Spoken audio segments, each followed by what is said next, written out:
It was December 4th, 2017, the night of my 73rd birthday. I was celebrating with my wife Connie, our daughter Catherine, our son-in-law Nick, and our granddaughter at a restaurant near our home in Ventura, California. Nick, a firefighter, received a text at the dinner table around 7 p.m., alerting him that a strong brush fire had broken out in Santa Paula, California, an inland city about 20 miles east.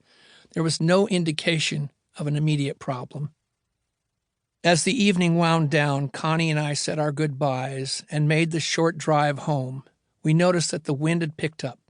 By the time we pulled into our driveway, it was blowing at least 75 miles per hour. We went to bed around 9:30 p.m., just after the power had gone out as a result of the high winds, or so we assumed. We went to sleep, but Connie was later awakened at around 11 p.m. by the smell of smoke. She ran to the window and saw an angry red glow covering the whole skyline. The entire ridge across the street from us was on fire. We had no advance warning to prepare, but we knew we had to evacuate immediately. Having no electrical power, we propped open the garage door with a broom handle and backed out one of the cars. We loaded it up with important papers, our passports, family photos, and icons we had brought home with us from a pilgrimage to Jerusalem, and two of my prized instruments, a Gibson Lloyd Loar F5 mandolin that Stephen Stills gave me many years ago, and a Martin D28 guitar that was gifted to me by the widow of Bill Smith, who had been one of my earliest musical mentors. We kept returning to the house for more things until I realized time was running out and we were in danger. The fire was gaining on us, and we could be trapped if we didn't get moving. We grabbed our dog Daisy, started up the car, and headed down the hill.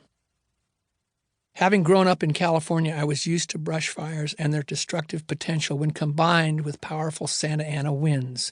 I could tell that what we were seeing around us as we descended from the neighborhood was serious. This was a firestorm, and it was moving quickly, destroying everything in its path. Our son, who is also named Nick, phoned from Napa County. He had seen the news and was calling to tell us that we needed to evacuate immediately. We assured him we were already headed for safety.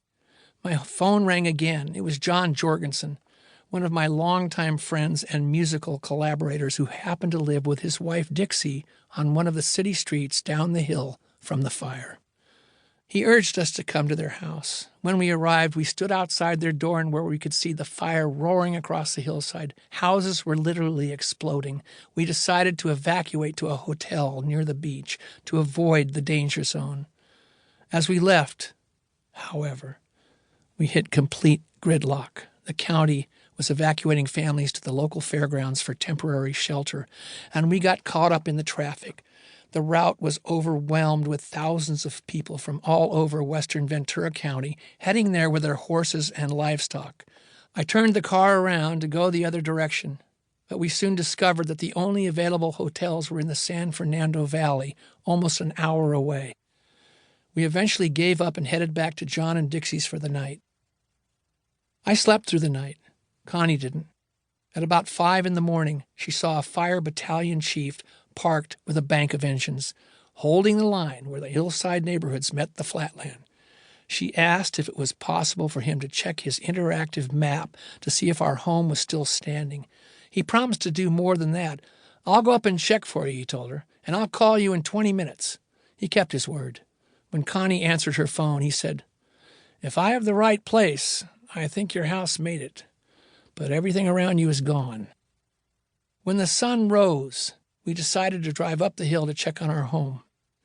"It's possible," I told Connie as we got in the car, "that the house is gone. We might not have a home anymore." And she squeezed my hand. "But we're alive," she responded, "and that's all that matters." Connie has always had a wonderful way of putting things in perspective.